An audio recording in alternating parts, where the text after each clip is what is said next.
홍조나 주사가 도무지 안 나는 분들 중에서 인대놀이나 가바펜틴 같은 신경과약까지 드시는 분들 안 계신가요? 제가 피부과나 대학병원에서 안 나온 주사나 홍조 환자를 많이 보다 보니까 요즘에 안면홍조나 주사피부염으로 인대놀이나 가바펜틴 같은 신경정신과 약을 처방받고 먹다가 효과 없어서 오시는 분들이 좀 늘고 있는데요. 내가 간질도 아니고 공황장애도 아닌데 홍조 때문에 이렇게까지 해야 하나? 라는 생각을 하실 수도 있으실 것 같아요. 하지만 진짜 문제는 이 약들이 붉은기에 일시적으로 효과가 있을지는 몰라도 여러분의 주사피부염을 근본적으로 치료해주지는 못한다는 점입니다. 오히려 멋모르고 장기 복용하다가 약을 끊는 순간 이전과는 비교도 안 될 정도로 심한 부작용이 있을 수도 있거든요. 도대체 피부 환자에게 왜 이런 정신과 약들이 처방이 되는지, 그리고 끊었을 때 왜 리바운드가 오는지 제 뇌피셜이 아니라 논문들을 바탕으로 그 원리를 낱낱이 파헤쳐 드리겠습니다. 오늘 영상 끝까지 보시면 이 독한 약들을 안전하게 끊어내는 대안을 찾으실 수 있을 겁니다. 우선 주사피부염은 단순히 피부 겉면의 염증만이 아니죠. 주사피부염의 원인을 여러 가지 추정하는 것 중에 하나가 혈관의 수축과 확장을 담당하는 신경계가 과민해진 신경혈관 조절 장애라는 가설이거든요. 그렇기 때문에 피부과에서도 바르는 연고나 항생제로 조절이 안 되면은 신경계에 직접 작용하는 정신과 약물들을 써보게 되는 겁니다. 가장 요즘에 많이 쓰이는 약들이 인대놀이 있는데요. 원래 고혈압 약이죠. 그리고 면접이나 음악 하시는 분들 연주회, 실기 이런 거 전에 떨림을 줄이려고 처방을 많이 받기도 하죠. 우리 얼굴 혈관에는 교감신경 수용체가 붙어 있는데요.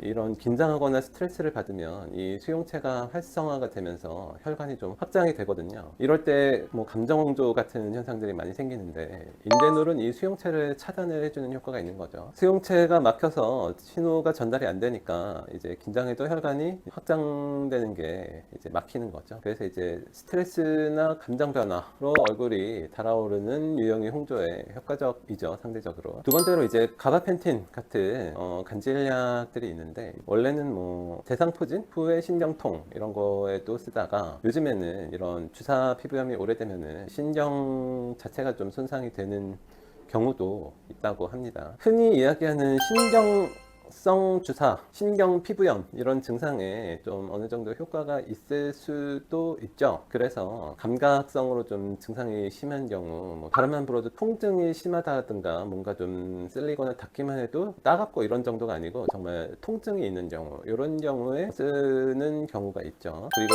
SSRI라고 해서 항우울제인데 공황장애에 많이 쓰죠. 이제 이 약은 세로토닌, 이 신호물질의 균형을 좀 조절해주는 이런 약이죠. 세로토닌과 노르에피네프린이라는 이런 뇌속 신호물질의 균형을 잡아주면 뇌의 체온 조절 중추가 안정이 됩니다. 이러면 이제 사소한 자극에도 자율신경이 과반응해서 얼굴로 피가 몰리는 현상을 줄여줄 수 있죠. 그리고 벤조다이아제팜 같은 약들 있잖아요. 이런 흔히 신경안정제로 알려진 약들, 이런 약들까지 쓰는 경우도 있는데, 근데 이 정도 약까지 먹고 주사 때문에 이런 약까지 먹고 오시는 경우는 좀 드물기는 한 것 같아요. 보통 앞에 설명드린 이제 인대놀이나 가바펜틴 정도에서 거의 한 8, 90% 이상 이제 신경과 약을 쓴다면 그 정도인 것 같습니다. 근데 문제는 이러한 약물들이 주사 피부염의 원인을 치료를 하는 게 아니고 신경 신호를 인위적으로 차단하거나 마비시켜서 증상만 억제하고 있다는 거거든요. 이 과정에서 필연적으로 중추신경 억제 등의 이런 부작용이 있거든요. 인대놀 같은 경우에는 전신 혈압을 좀 낮추기 때문에 장기 복용 시에 좀 무기력증 같은 게 있을 수 있고요. 만성 피로라든가 어지러움증, 아니면은 심장박동이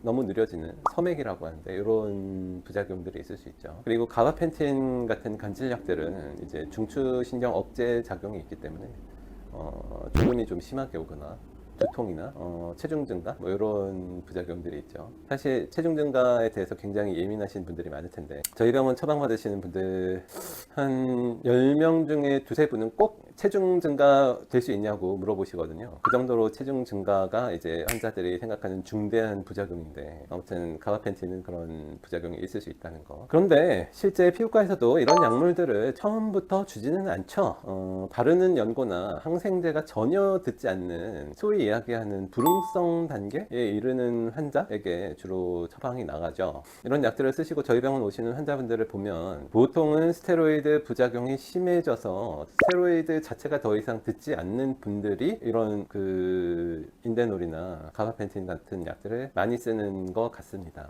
그래서 사실 스테로이드 부작용이 컨트롤이 잘 될 수 있다고 하면은 이런 약들까지 쓸 필요가 없는 경우가 대부분이죠. 그래서 이런 정신과 약물들을 평생 먹을 게 아니라면은 대안이 뭘까요? 제가 그걸 말씀드려야 되지 않겠어요? 그래서 중추신경을 좀 인위적으로 마비시키는, 억제하는 이런 방법 말고 한약재 중에 이런 과민해진 자율신경을 좀 조절해주는 약물들도 꽤 있거든요. 신경계 억제가 필요하다면 이런 약물들을 써볼 수도 있죠. 그런데 신경계 문제가 아닌 경우가 대부분이기 때문에 혈관 확장이 좀 고착화된 이런 환자들의 이제 혈관 자체의 이제 좀 수축력 을좀 복원을 하는 이런 생약 성분들이 많이 있거든요. 이런 성분들이 보고가 되어 있는데 이전 영상에서 많이 소개를 해드렸지만 이런 전신적인 신경계 부작용 없이 안면 혈관의 이상 반응, 이런 안면 혈관의 역치 자체를 조금 낮춰주는 이런 생약 추출물들을 써볼 수가 있죠. 신경계를 억제하는 게 아니라 혈관 스스로의 정상적인 조절 능력을 좀 복원을 하는 이런 방식이라고 보시면 되겠습니다. 결론적으로 인데놀이나 가바펜틴, 항우울제는 홍조의 신경 경로를 잠시 차단하는 약일 뿐 혈관 확장이라는 근본 원인을 고치지는 못하거든요. 오히려 장기 복용하면